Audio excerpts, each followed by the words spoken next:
ማልቀስ አልፈልግም።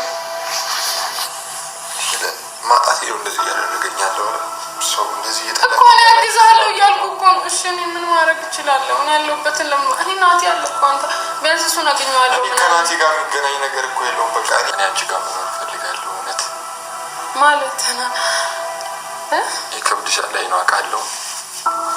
ግን በቃ እኔ አሁን የትም ማንም ጋር ልሄድ አልችልም። ማንም ጋር ላርፍ አልችልም። በቃ እኔ አሁን ናቲ ጋር ነኪራ እኔ አሁን ያለሁበትን ታውቃለህ አይደል? ታውቃለህ አይደል? እንዴት ነው እንደዛ መሆን የምችለው? እንዴት ነው እንደዛ ማለት ነው? ማጋዲ ንገሪ ታረጂ ያለው ሌላ ቦታ ቢሆን የአንድ ወር ብቻ አይደለም ያለብኝ። በጣም እየተሰማኝ ነው።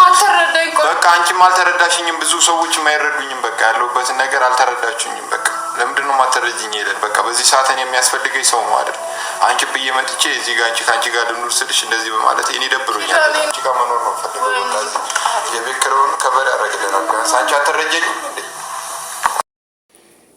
ኪራችን እንግዲህ በአዲስ ቪዲዮ ሄሉሻን ይዞልን ብቅ ብሏል። ሄሉም የመለሰችለት መልስ ትክክለኛ መልስ ነው። ምክንያቱም ከአንድ ሴት የሚጠበቅ መልስ ነው የመለሰችለት። እንዴት ነው አንድ ጎረምሳ ሰው አንድ ጎረምሳ ወንድ እቤቴ ተቀመጥ ከኔ ጋር ኑር ብላ የምትለው? በእርግጥ ተቸግሮ ሊሆን ይችላል። ቢሆንም ግን የምትረዳበት መልክ አለ እንጂ ወይንም በሌላ ነገር ትረዳዋለች እንጂ እቤቴ ከኔ ጋር አብረህ ኑር ማለት አትችልም። በተለይ ደግሞ ናቲ ያለ ታውቃለህ ብዙ ነገር አለ ምናምን ብላ እውነቱን ነው የነገረችው። ለማስመሰል ብላ አረ መኖር ትችላለህ ምናምን ማለት ትችላለች፣ ግን ማስመሰል ስለማትችልበት ነው እውነቱን የተናገረችው። እና መጨረሻ ላይ ፕራንክ እንደሆነ ስታውቅ ግን በነገራችን ላይ ወይንም ባይዘው መኖር ትችላለህ ብለዋለች እና እሱም ስቆባታልና እና ብቻ ፕራንኩ ተሳክቶልሃል ኪራችን ማለት ነው። እና አትጥፉ ሁላችሁም እንደዚህ ቶሎ ብቅ በሉልን። እንወዳችኋለን፣ እናከብራችኋለን ማለት ነው ውድ እህት ወንድሞቻችን። ሄሉዬ ደግሞ ፕራንክ ተደርገሻል።